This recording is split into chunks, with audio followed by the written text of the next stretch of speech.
Hello and welcome back to Talon 101.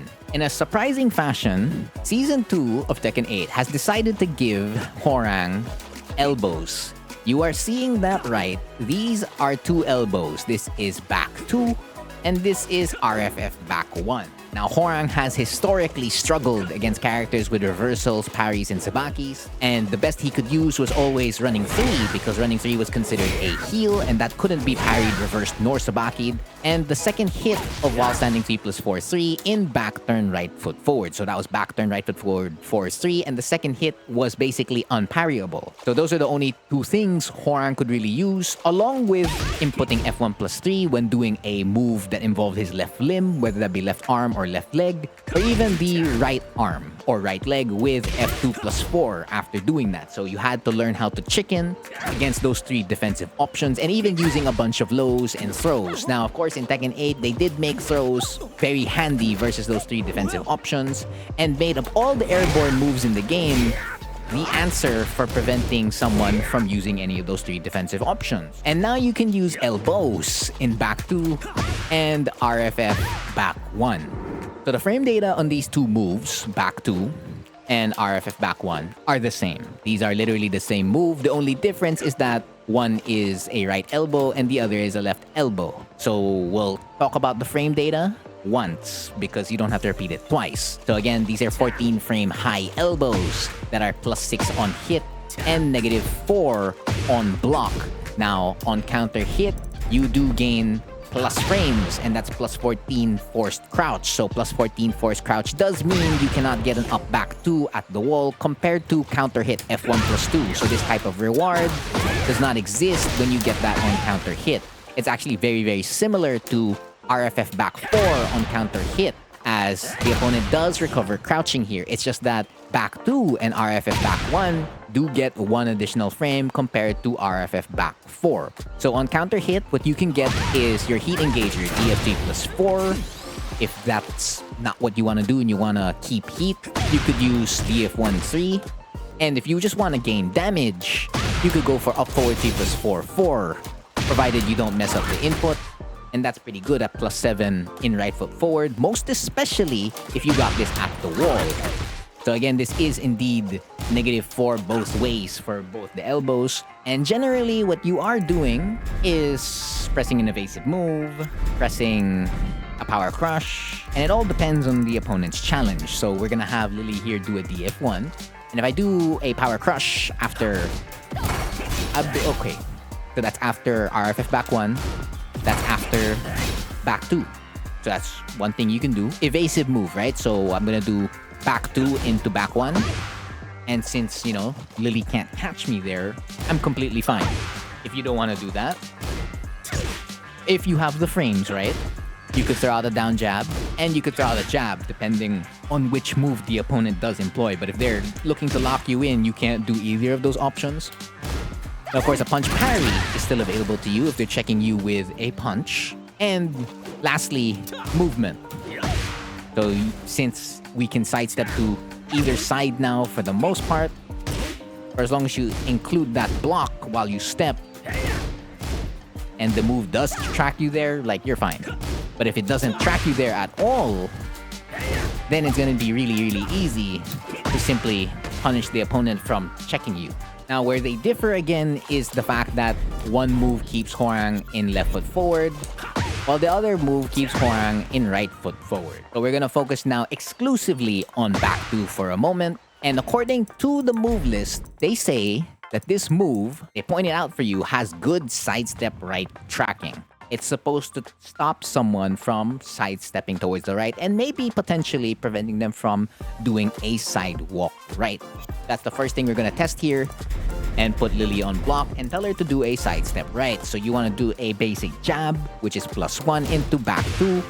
And it looks like it does indeed say as advertised. It will prevent an opponent from sidestepping towards the right. So if they were also employing one of those three defensive options, as mentioned earlier, you're beating two birds with one stone, right? That's very handy for Hwoarang, most especially when it's a fast high at 14 frames. Now, we're gonna bump this number up to sidewalk right and see if it can still prevent it at low frames. So +1, it will not cut it against one of the best side steps / side walks in the game. So we go from +1 to +5 and see if it still catches.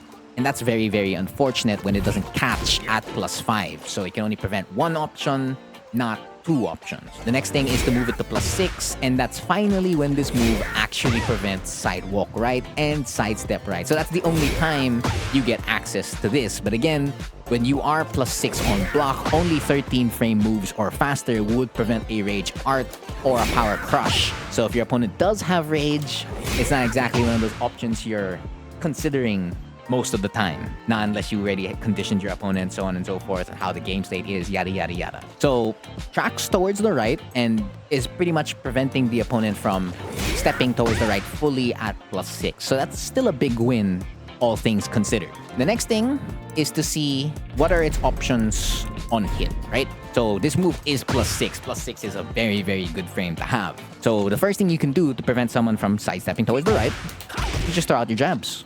Yeah, you throw out your jabs. If not your jabs, you're 4-3. If not 4-3, you're back 4. If not back 4, you could always throw out another back 2 by itself. Just loop the elbow. You could also throw out, DF1, your classical DF1. If you have heat active, DF3 +4 is going to be a fantastic option all the time. F1 +2 does not let you down when it comes to sidestep right, so it's always going to be there. And then when it comes to lows, down back 4, down 4, and down back 3 are your best friends. Unfortunately, down 3-4 will not catch here even if you have 6 whole frames of advantage. Now, just to see how it catches versus sidewalk right, we're going to turn that on here, and we're going to throw out back 2 into all of these options. So again, that's back 2 into a jab. This is now back 2 into 4-3, back 2 into back 4, back 2 into back 2, back 2 into DF1. That's a little bit tricky if you wanted to use a 13 frame mid from, preventing an opponent from moving. So as you can see, it does hit sometimes, and then other times it doesn't hit, so a little bit inconsistent. Of course, DF3 +4, Ignition Barrage, not failing there. F1 +2, still doing its job.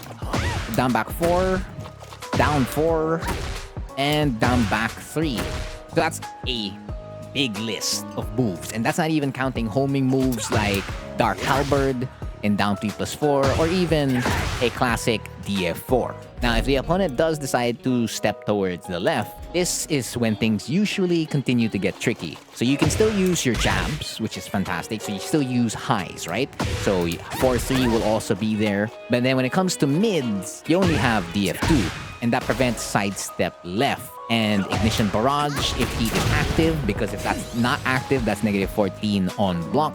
And down back 4 is the only other low you can pair it up with. But it always becomes tricky when that sidewalk left is going to happen, because DF2 #1 gets deleted. You can't use this or can't rely on it so much like DF1 for catching sidewalk right. And then F1 +2 is still only catching 3 ways: sidestep right, sidewalk right, and sidestep left. That's a lot for one move to do.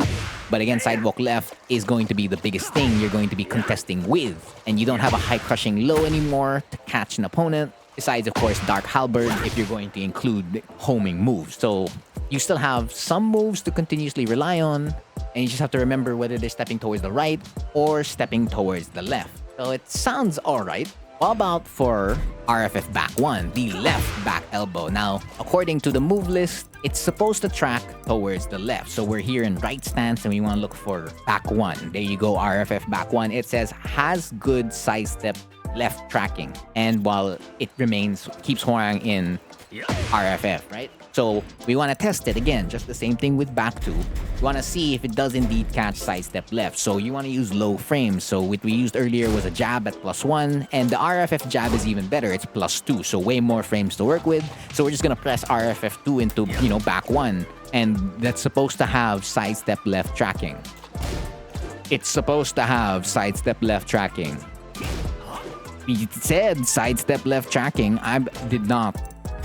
Yeah, no, my eyes do not deceive me. That does indeed say have good sidestep left tracking. So at low frames, it's gonna be tricky to use this move. So at 0 on block, that did hit, which is fantastic. So if we change it to a different 0 on block, it did not hit, so which means distance is involved here because after RFF1, there's more space between Hwoarang and Lily compared to RFF2.1. There's lesser space, including after an RFF2. So low frames are not your best friend when using RFF back 1 to catch someone from, sidestepping or sidewalking towards the left. So we need to bump up the frames. Let's say +5, right? +5 after RFS2. But then you also have to prepare to switch sides, right? So if switching sides was not on your MO, you're gonna have to add it now and be ready to adjust. Because you are going to swap sides if an opponent does sidestep towards the left or sidewalk towards the left when you do RFF back 1. And of course, there's another plus frame situation we can use. That's after RFF down V+4. They stay in place. So if you actually like using RFF down V+4, at least you won't swap sides compared to RFS2. So yeah, very, very tricky situation to prevent sidestep left or sidewalk left. But what about the elbow by itself, right? So if the elbow connects on hit, right? Because again, you have 6 whole frames of advantage. Does it catch? Oh. I see. Again, just like back 2, it's struggling to catch that walk, but it should catch that sidestep left at the very minimum. So it will catch it, and the opponent won't even be able to, the opponent won't swap sides with you, so you're completely fine if you were throwing this move out by itself, or even after something like RFF back 2 on hit or on block. But alright, what about after RFF back 1 on hit? So sidestep right has been pretty good for Hwoarang even after back 2. So it should more or less be the same after RFF back 1 because the frames are more or less the same. So yes, of course you can use your jabs. Any of the RFF strings will keep the opponent in place even if they try to sidestep towards the right or sidewalk towards the right. At that point, that means your other highs like RFF 4-4 will keep them in place.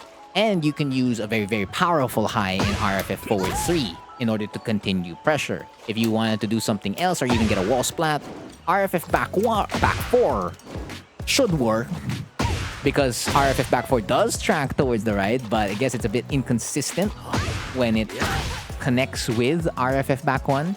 Now, you are in right foot forward, so DF3 plus 4 is very, very handy when heat is active. And since you are in right foot forward as well, DF1 still exists. Of course, again, you already know it has trouble against sidewalk right. And F1 plus 2 is still an option. Now, when it comes to other mids, RFF DF4, since its tracking is a buff in, Tekken 8 in general, you will prevent a sidestep right, but not a sidewalk right.